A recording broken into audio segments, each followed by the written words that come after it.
Stop people! Stop people! Stop people! We are doing our right! We are doing our right!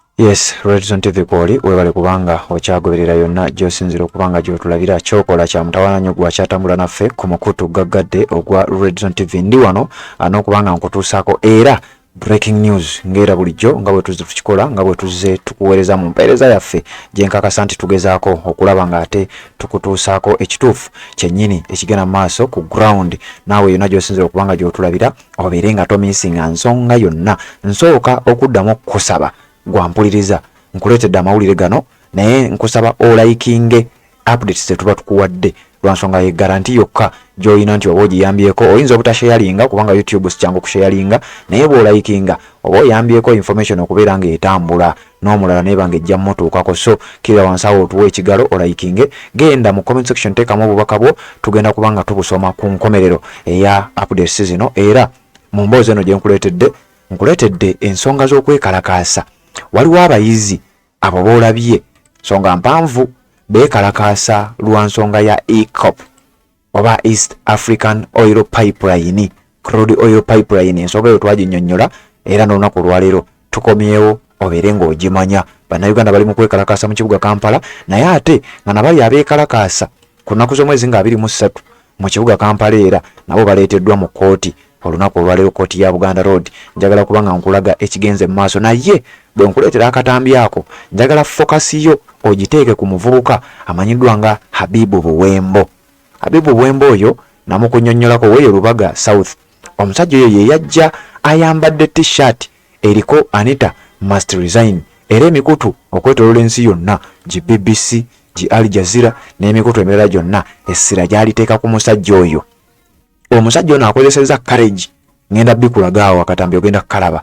Akomyewo mu kkooti nga ne t-shirt yennyini gye baamukwatiramu era still ng'akyastandinga ku nsonga ye. Bano abaana bali solid, ayimiridde ku nsonga ye wakati maaso g'omulamuzi n'asigala ng'awandiiseeko ekigambo wadde mutusibye wadde kiki, naye Anita must resign. Kakati nga sinaba kubanga nkutwala ku ki ekigenda mu maaso sayidi eyo eya kkooti, nkugambye mu Kampala wetwogerera okwekalakaasa kuzzeemu. Era bano abeekalakaasa bengenda okubanga nkuwa mu katambi kano olabe. Nga sinaba kubanga nkuwa akatambi, njagala nsooke ate mbeere nga nkuwummuzaamu nzije nkunnyonnyole babadde baani beekalakaasiza lwaki era ki ekigenda mu maaso mu kibuga Kampala, naddala ku ssaawa eno yennyini gwampuliriza ku mukutu ogwa Redzone TV. Nnyongera okujjukiza atana subscribing kikole, ensonga zonna obeere nga tozimiisinga. Wabula ate naawe amaze okusubscribinga genda otuwe ekigalo okwate awo olaba ekigalo likinge oyambeko information eno okubeera nga ate etuuka ku bantu abalala. Mukutu gwa Redzone TV sebambulidde Patrick Nzemberawo nga mbaweereza kanzije tubeere nga tweyongerayo. Assalamu alaikum wa rahmatullahi wa barakatuh. Amanya n'eddoboozi Haji Abdul omusomi w'eddua. Nkola ku nsonga ez'enjawulo, emirimu nga gikutataganyeko, ebyenfuna byo nga bidobonkanye, ne oba oli bweru wa ggwanga emirimu gya kucankalanako. Jangu kusomere ku ddua okubeda nedda eddua zaabaawo, eddua zisomibwa omuntu n'oterezebwa mu mbeera yonna ebadde ekwesibyeko akanyaga. Nina ekyoto kye nsobola okukumira wadde oli bweru wa ggwanga nga toli kumpi wano n'ofuna omukisa ogwo nawe n'osomerwako ku ddua nga nkuteddeko n'akabaani. Allah ajja kukusaasira, ajja kwanukula. Kuba ku namba yange y'essimu 0752 44 71 56 ne ku WhatsApp kwendi mpereza obubaka sobole okuyamba. Assalamu alaikum wa rahmatullahi wa barakatuh. Yes, Redzone TV tukyagenda mu maaso n'okubanga ate tukutuusaako ebigenda mu maaso. Embeera nga bweri mu kibuga Kampala, abavubuka abali mu kwekalakaasa beekalakaasa lwa nsonga ya pipeline. Eyo pipeline y'amafuta eya East Africa egenda okutambula ng'eva ku mwalo ng'eva mu bitundu eby'Hoima, amafuta g'eggwanga erya Uganda gye baagazuula paka ku mwalo ogw'e Tanzania ogumanyiddwa mu kitundu ekimanyiddwa nga Tanga. Ebikwata ku pipeline eyo nabikuwa era ngenda kujja nziremu mbeere nga mbikuwa then ndyoke nkutwale ku ki ekiri mu kkooti. Wabula nga kigambibwa nti waliwo abayizi 3 okuva ku university, era bano abayizi ba university be bakisimbye Nakakongo bagamba temujja tutiisatiisa, tulina okubeera nga tulaga obutali mativu bwaffe. Mu bayizi bano nga mulimu n'omuvubuka munnansi w'eggwanga erya Belgium. Ono naye yeegasse ku bano era ng'enkyalunako olwaleero be batambudde mu mirembe bawanise ebipande byabwe, abamu batambuza n'amaviivi nga balumba Chinese Embassy ambasada w'eggwanga erya China mu ggwanga erya Uganda nga baagala omutwalira petition yaabwe ku office ye oba ku embassy ya China esangibwe Kololo nga baagala bamutegeeze nti ekyamazima tetukkiriziganya eggwanga lyammwe erya China okuba nti lyerina kampani eno kampani egenda okubanga esima oil oba esima amafuta gano kampani emanyiddwa nga China National Offshore Oil Company ng'egenda kubanga yefandinga si yesima wabula yegenda okufandinga okuteekamu ssente mu kampani emanyiddwa nga oba mu China ekimanyiddwa nga East African Crude Oil Pipeline era bano nga bagamba nti pipe eno nnene nnyo ekyamazima pipe eno mpanvu nnyo ne ebintu byegenda okutambula ebitundu byegenda okwetoloola nga awo wonna wonna egenda kuba eyonoona butonde bwansi jogera navayo nenkunnyonnyola ebigikwatako era nenkunnyonnyola nti n'okugitandika baagitandika era ensonga zigenda mu maaso n'okubanga pipeline eyo esimibwa kati bano abavubuka bagamba ekyamazima pipeline eyo egenda kwonoona obutonde bw'ensi byaffe mu China ewamwe temubisimayo lwaki muzze mufandinge ggwanga erya Uganda bakole ekintu kino ddala ddala tugenda kubeera waffe abavubuka ng'abakola bino ate bali myaka gikuze bagenda kuvaawo ffe tugenda osigalawo tugenda kubonaabona n'ekizibu kino so tukiwakanya batuta ekiwandiiko kyabwe ku embassy y'eggwanga erya China jjukira pipeline eyo eriko kilometers 1,443 okitegeera ti era egenda kwonoona kye bayita biodiversity egenda kudestroyinga ebyobulambuzi bw'eggwanga erya Uganda egenda kwonoona obutonde bw'ensi n'ebintu ebirala bano nga bwe bagamba era bagamba tetugenda kubeera nga tukkiriza kankuwa akatambi kano okalabe nze gye nkwongereyo n'ensonga endala nkuba ngenda kuwa n'ebiri mu kkooti okwekalakasa kubadde kugenda mu maaso waliwo abakwatiddwa naye ntegeddeko kyate era waliyo abakyasimbye Nakakongo nga bagamba ffe temututiisatiisa tulina okubeera nga twekalakaasa kati kankuwe moment eno nzije mbeere nga nkutwala mpola mpola Sebambulire Patrick nze ndiwo omukutu gwa Red Zone TV nja kukusaba omulundi ogw'okulala nate olayikinge tuwe ekigalo kubanga gy'okoma okulayikinga nga bwentera okukugamba information gy'ekoma okubeera ng'etambula genda mu comment section teekamu obubaka bwonna bwe tusoma ku nkomerero ya updates zino era ne wano wempulirira olumaliriza ku nkomerero ngenda kuba nsoma obubaka bwammwe nga ntegeeza abo be mutumidde nga tutwala okuwabula kwammwe kwe mutuwadde n'ebintu ebirala bifaanana bwe bityo bino biri mu kibuga Kampala kanzije tubeere nga tweyongerayo n'ensonga ya kkooti.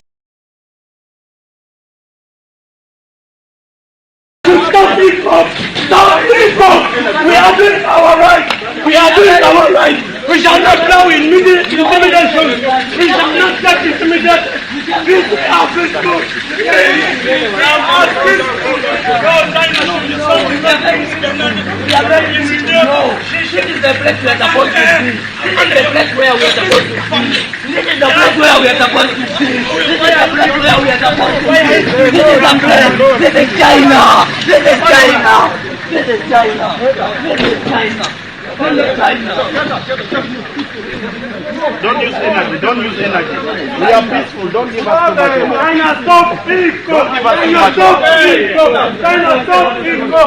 China, stop peaceful. China, stop peaceful. China, stop peaceful. China, stop peaceful. China, stop peaceful. We shall not give up. We shall not give up. Even if we get arrested, we are still fighting for our climate. We are going to fight for our climate up to the last hour. We shall not give up. China should stop investing in Europe. Should stop investing in Stop ECOP. China should stop ECOP. We are not letting. We shall not get intimidated. We are peaceful. China should stop ECOP. Stop ECOP. We have come here to see the Chinese ambassador, but we have been arrested instead. We should get at least, we should get free. They should leave us. We want to see the ambassador. We have not come to see police. We have not come to see police. We have come to deliver our petition to the Chinese ambassador. We have not come here to abandon my paper. We shall forever fight for our rights. This is for the grandchildren, not ours. This is for our rights. We have been Yes, embeera bwetyo bwebadde mu kibuga Kampala nga abavubuka bakwatibwa mu kwekalakasa kwabwe okuwakanya pipeline eno. Njagala kuwaako ebitonotono ebikwata ku pipeline eno gwatagimanyi, then oluvannyuma nzije nkuwe emboozi ebyo ebibadde mu kkooti ng'abavubuka aba Generation Z bano abeekalakasa baalaga obutalumativu bwabwe nga nabo baleeteddwa era abamu ne balaga courage wakati mu maaso g'omulamuzi ne bamulaga nti ensonga wadde mutuvunaana naye ensonga ze mutuvunaanira zennyini njagala okutegeeza ate ze tulina okuba nga tuyimirirako era nakati ze tuleese mukutu gwa Red Zone TV kwe tugenda mu maaso n'okuba nga tukuweereza Sabambulidde Patrick nze ndi emabega w'omuzindaalo okulaba nga nkutuusaako bino byonna ggwe gy'osinzira okuba nga gy'otulabira era gy'ogenda okusinziira obeere ng'ate tomiisinga ensonga yonna. East African Crude Oil Pipeline bakyabbreviatinga EACOP. Ensonga eno gwe mudumu ogwo okugenda okutambuza amafuta agatali masengejje okuviira ddala mu bitundu eby'Hoima eggwanga lya Uganda gye baagazuula gabeere nga gagenda paka mu ggwanga erya Tanzania ku mwalo ogumanyiddwa nga Tanga ng'eyo ezo kilomita zonna nga z'owulidde ze nkugambye bwe zitambula kugenda kuba guyita mu ttaka era nga baguzimbye nga bw'olabaawo gutambule gwetoolole eggwanga erya Uganda wakati awo gwetoolole paka ku mwalo gw'e Tanga mu Tanzania eri ku Indian Ocean. Kati amafuta ge basima e Uganda nga bagasengejjera sayidi eyo wampuliriza ku mukutu guno gwennyini ogwa Red Zone TV ku nsonga zengenda maaso n'okubanga ate nkutuusaako yonna gy'osinzira okubanga gy'otulabira byonna ogenda kubanga obimanya gwe sigala ku mukutu guno osubscribinge olayikinge kubanga nkugambye gy'okoma okulayikinga gy'okoma ate okubanga oyambyeko information okubanga etambula obunkenke nno buli mu kibuga mawulire mangi nkugambye olunaku olwaleero tuula tubeere ng'ate tukuseeseetulira mawulire gonna oteekwa okubanga ogamanya mu mbeera yonna eya buli kika. Kakati omukutu guno oba omudumu guno kilometers 1443 crude oil pipeline. Crude oil ndowooza bijja kuba bi oil ebyo nga mafuta tebannagasengejja nga bwe nkugambye bagenda gasengejjeza sayidi eyo. Pulaani eno oba enteekateeka eno yatandika mu mwaka gwa 2013 n'ensonga y'okutandika okonstructinga mu mwaka gwa 2017 wabula gwayimiriramu kaawo olw'ensonga ezitali zimu nga kigambibwa nti Uganda amafuta gayo baasalawo babeere nga bagasengejjera mu ggwanga erya Tanzania.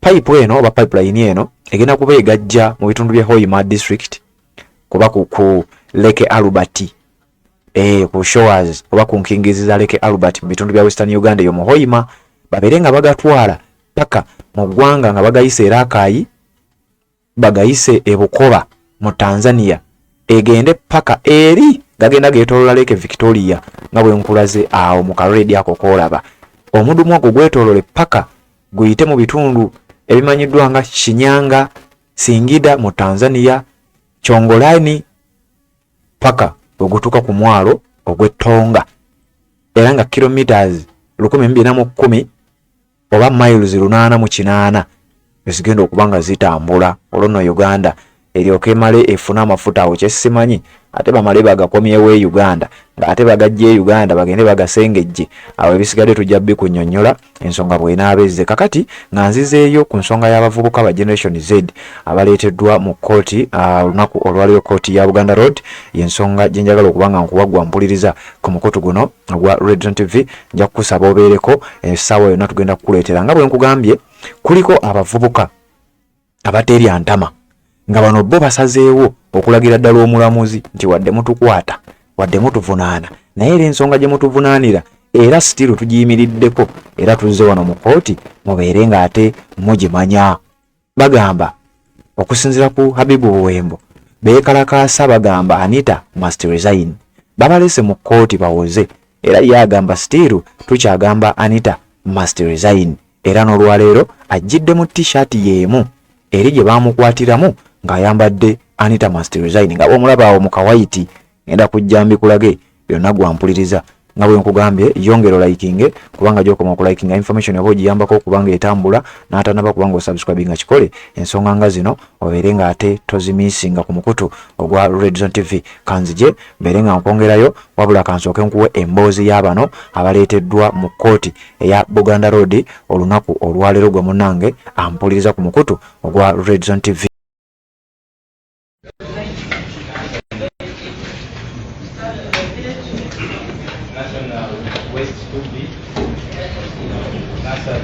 westward, national parity, national division, national municipality,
Which municipality?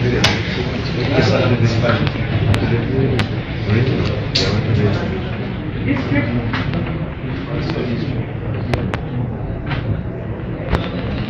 What did you study? During Europe? In what?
How old are you?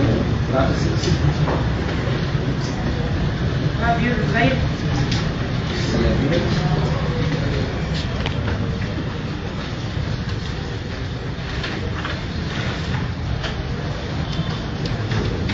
Read television.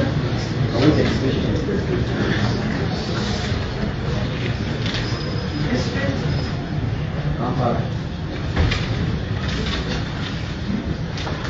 What did you find it?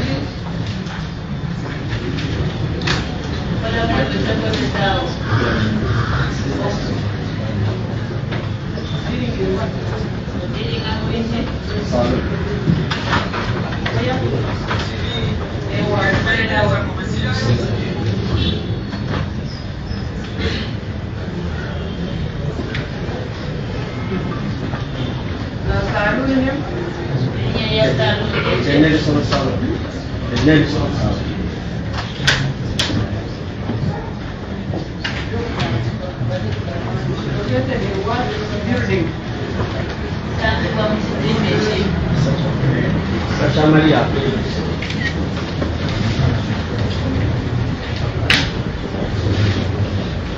The relationship that you My friend. Wow. 10 years.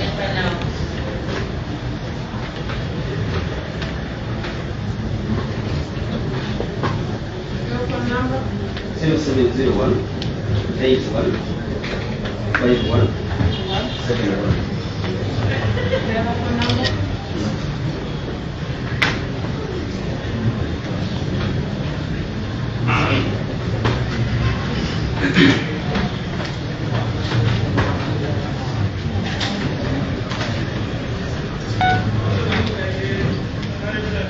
Matanda?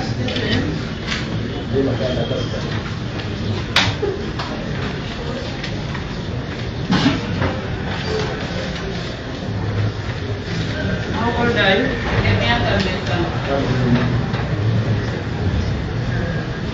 Where do you reside?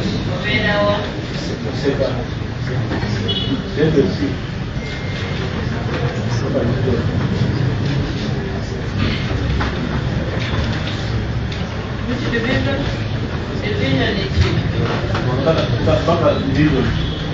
District?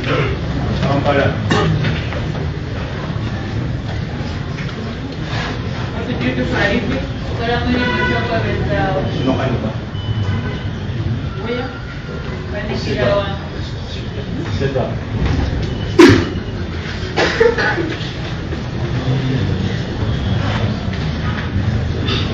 Relationship that you Any other phone number?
Sure, that's for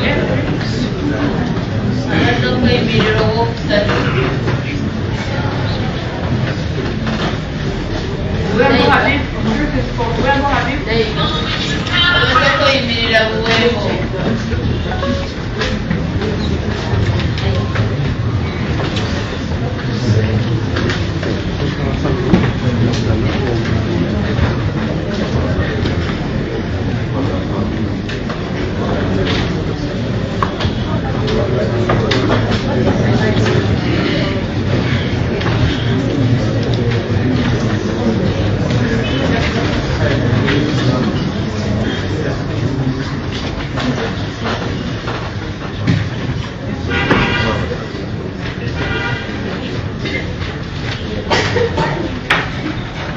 What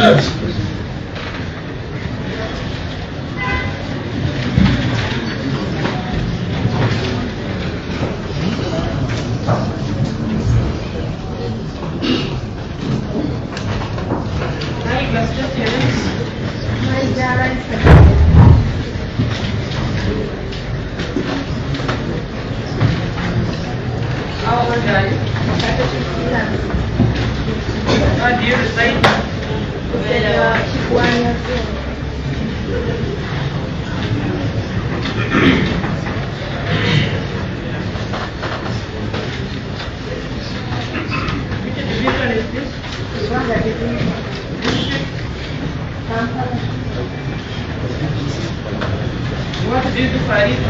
What house?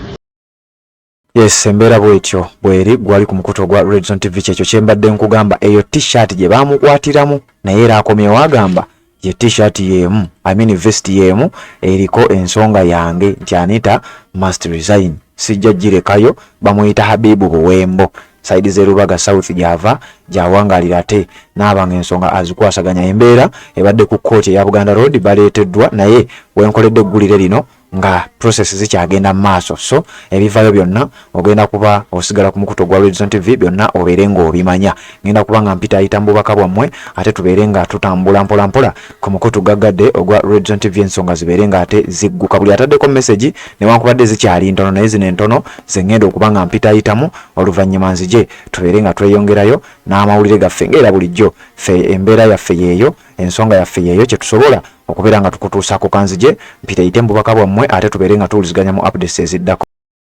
Assalamu alaikum warahmatullahi wabarakatuh. Amanya n'eddoboozi Haji Abdu omusomi w'eddwa. Nkola ku nsonga ez'enjawulo emirimu nga gikutataganyeko ebyenfuna byo nga bidobonkanye ne oba oli bweru wa ggwanga emirimu gya kucankalanako ddamu kusomere ku ddwa okubeda nedda edduwa zaabaawo edduwa zisomebwa omuntu n'oterezebwa mu mbeera yonna ebadde kwesibyeko akanyaga. Nina ekyoto kye nsobola okukumira wadde oli bweru wa ggwanga nga toli kumpi wano n'ofuna omukisa ogwo nawe n'osomerwako ku ddwa nga nkuteddeko n'akabaani Allah ajja kukusaasira ajja kwanukula.